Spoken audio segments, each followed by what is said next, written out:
పేలాల మీద పేలాలు ఏరుకోవడానికి అలవాటు పడ్డ దేవినేని ఉమామహేశ్వరరావుకి అసలేమీ లేని సంఘటన రాజకీయం చేయడానికి ప్రయత్నించడం ఏంటంటే అత్యంత దురదృష్టకర సంఘటన ఏంటంటే ఏ ఒక్క దుకాణం మీద ఒక చిన్న రాయి కాదు కదా, ఒక చిన్న వ్యవహారం కూడా జరగల.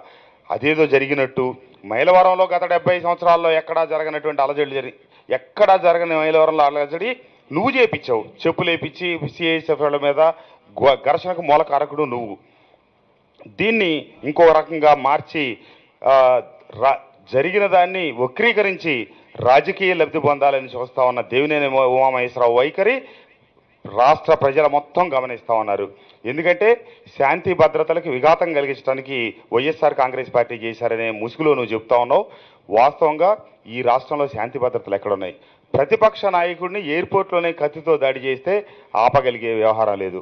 ప్రతిపక్ష నాయకుడు సొంత బాబాయిని దారుణంగా హత్య చేస్తే ఆపలేదు. మీరు మళ్ళీ ఎదురు దాడి చేసి ఎదురు మాట్లాడుతూ ఉన్నారంటే ఏ రకమైనటువంటి వైఖరో. అది కాకుండా ఎక్కడ సిఐఎస్ఎఫ్ వాళ్ళు కానీ పోలీసు వాళ్ళు కానీ మా మీద దాడి జరిగిందని కానీ వాళ్ళు ఏ రకమైనటువంటి కంప్లైంట్లు ఇవ్వలేదు. మేము వాళ్ళ మీద కంప్లైంట్ ఇవ్వలేదు. చిన్న స్వల్ప సంఘటనలు జరిగినాయి.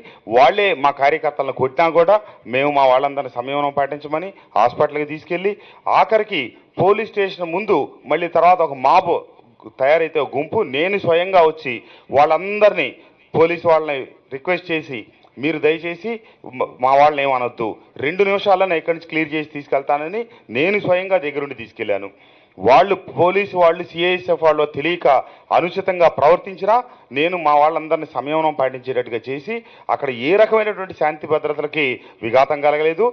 కేవలం రెచ్చగొట్టింది మటుకు ఉమామహేశ్వరరావు ప్రధాన అనుచరుడు దేవినేని పూర్ణ, తాడేపల్లి గ్రామానికి చెందినవాడు. అతను ఆ సమావేశానికి అనుచరులతో వచ్చి రాళ్ళు చెప్పులేసి వాళ్ళ మీద కావాలని గొడవ ప్రారంభించాడు. అది ఇక అక్కడ ఒక రకమైన కొద్దిపాటి ఉద్రిక్త వాతావరణం ఏర్పడింది.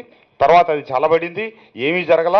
దీన్ని చిన్న సంఘటన ఆసరాగా తీసుకొని 70 ఏళ్ల మైలవరం నియోజకవర్గ చరిత్రలో ఎవరు రాళ్ళు లేదు లూటి ఈ రకంగా ఎన్ని కథలైనా సృష్టించడానికి దేవినేని ఉమామహేశ్వరరావు అనే వ్యక్తి సిద్ధంగా ఉంటాడు.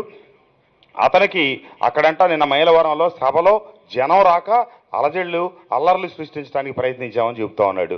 సరే, అతని యొక్క మాటల్లో నేతి బీరకాయలు నెయ్యంతో దేవినేని ఉమామహేశ్వరరావు మాటల్లో ఉన్న విషయం అంతా అది అందరూ అర్థం చేసుకోండి. అతనికి నిన్న సభ జరిగిన తీరు ఓడిపోతాననే భయంతో ఈ రకమైన పిచ్చి పనులు, పిచ్చి మాటలు, పిచ్చి చేష్టలు చేశాడు. ఆ సభలో చెడగొట్టడానికి అతను ప్రయత్నించడం, ఎవరికి ఏమీ కాకపోవటం, ఏ ఒక్క వ్యక్తి పోలీస్ శాఖ వారు కానీ ఇటు మా వైపు నుంచి కానీ కంప్లైంట్లు లేవు.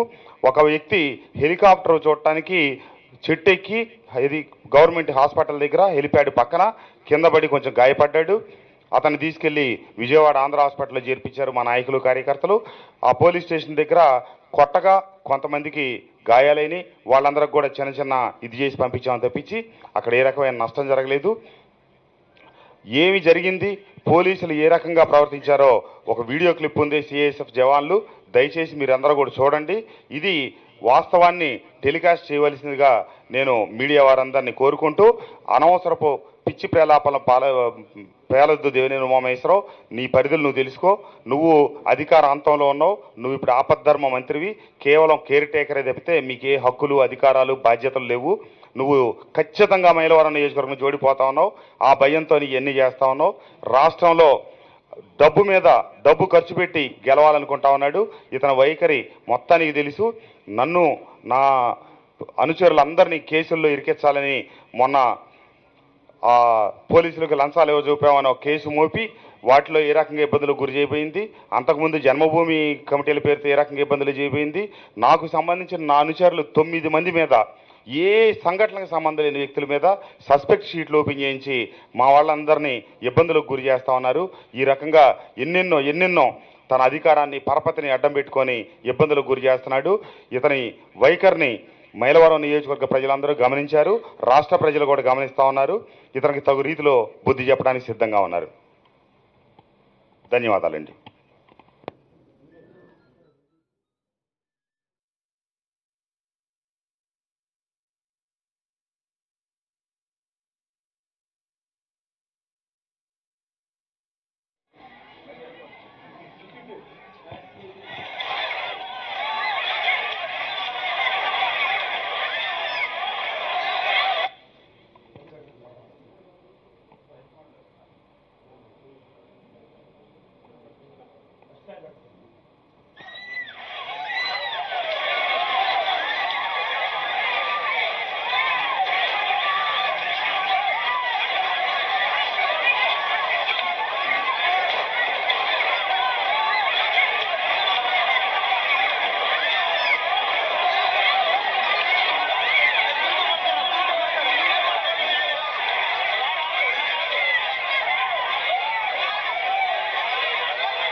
ఇంతటి ఘర్షణ కారకుడైన దేవినేని ఉమామహేశ్వరరావు మళ్ళీ వచ్చి ఈరోజు మీడియా సమావేశం పెట్టి బొంకుతా ఉన్నాడంటే అతని వైఖరి గమనించండి.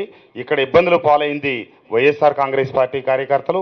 అయినా పూర్తి సంయమనం పాటించి నేను మా నాయకులు అందరం కూడా శాంతింపజేసి ప్రజల్ని వాళ్ళు తిరగబడతా ఉంటే కూడా ఆపి వెనక పంపిస్తే ఇతను ఇట్లా అవాకులు చవాకులు పేల్తా ఉన్నాడు.